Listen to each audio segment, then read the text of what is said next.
Assalamualaikum warahmatullahi wabarakatuh. Kembali lagi dengan saya Lika Amalia, NIM 1930202146, mahasiswa Universitas Islam Negeri Raden Fatah Palembang.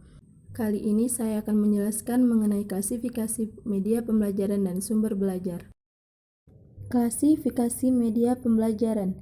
Kata media berasal dari bahasa Latin dan merupakan bentuk jamak dari kata medium. Secara harfiah, kata tersebut mempunyai arti perantara atau pengantar pesan dari pengirim ke penerima pesan. Media merupakan sebagai suatu alat atau sejenisnya yang dapat dipergunakan sebagai pembawa pesan dalam kegiatan pembelajaran.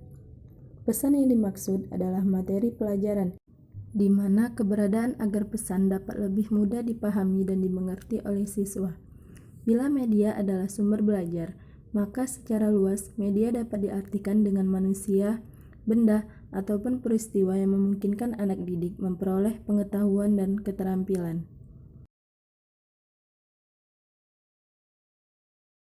Klasifikasi media pembelajaran menurut para ahli.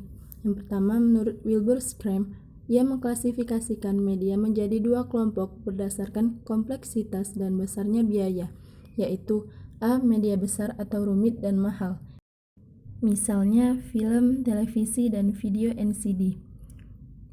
B. Media kecil atau sederhana dan murah, misalnya slide, audio, transparansi, dan teks.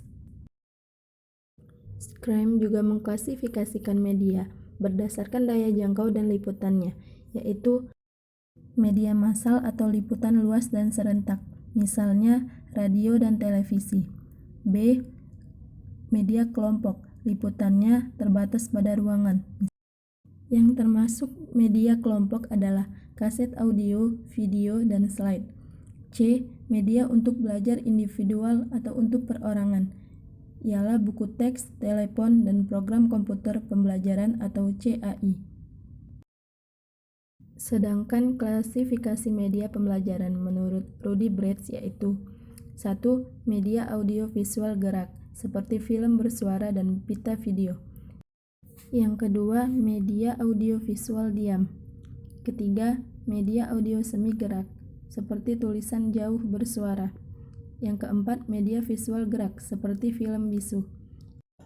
Yang kelima, media visual diam, seperti halaman cetak, foto, dan mikrofon. Yang keenam, media audio, seperti radio, telepon, dan pita audio. Dan yang terakhir, yang ketujuh, media cetak, seperti buku, modul, dan bahan ajar mandiri. Selanjutnya, klasifikasi sumber belajar. Sumber belajar adalah segala sesuatu yang dapat digunakan oleh siswa untuk mempelajari suatu hal. Sumber belajar dapat berupa buku, orang, alat, bahan, dan lingkungan yang dapat mendukung proses pembelajaran. Sumber belajar menurut para ahli. Menurut Sederajat, ia mengemukakan sumber belajar adalah segala sesuatu baik secara terpisah maupun secara terkombinasi dalam bentuk data, ilustrasi, ataupun orang sehingga mempermudah proses pendidikan yang mencapai tujuan belajar.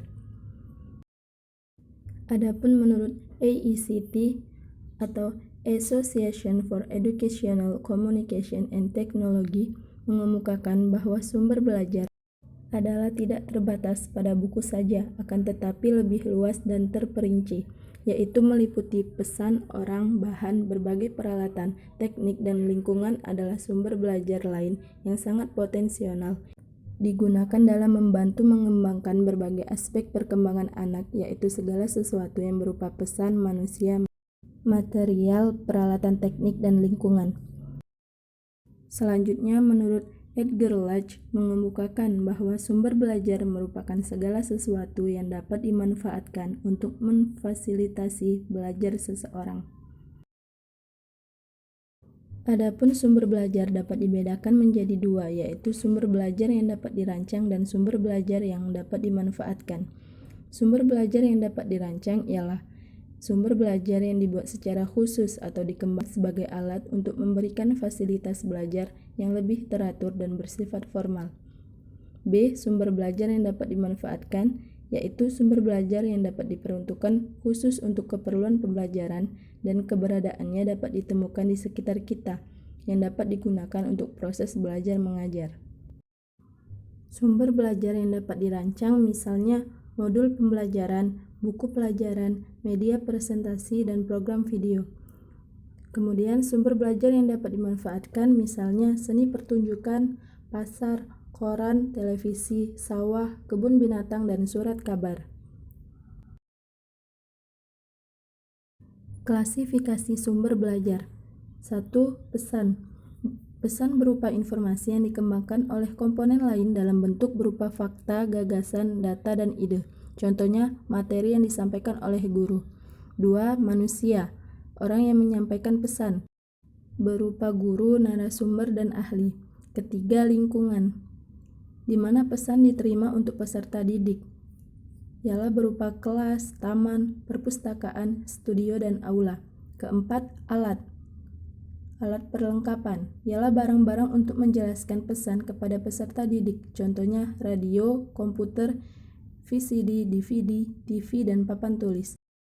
Kelima, bahan, ialah barang yang mengandung pesan untuk disampaikan kepada peserta didik dengan menggunakan alat dan terkadang barang itu sudah merupakan penyajian. Contohnya film, gambar, slide, dan buku cerita bergambar. Yang keenam, teknik, ialah langkah-langkah yang digunakan pendidik untuk menyampaikan pesan kepada peserta didik. Ialah berupa diskusi, ceramah, yang sesuai dengan bahan materi yang akan diajarkan. Sekian penjelasan dari saya mengenai materi klasifikasi media pembelajaran dan klasifikasi sumber belajar. Semoga bermanfaat. Sampai jumpa di video selanjutnya. Jangan lupa di like, komen, dan subscribe. Wassalamualaikum warahmatullahi wabarakatuh.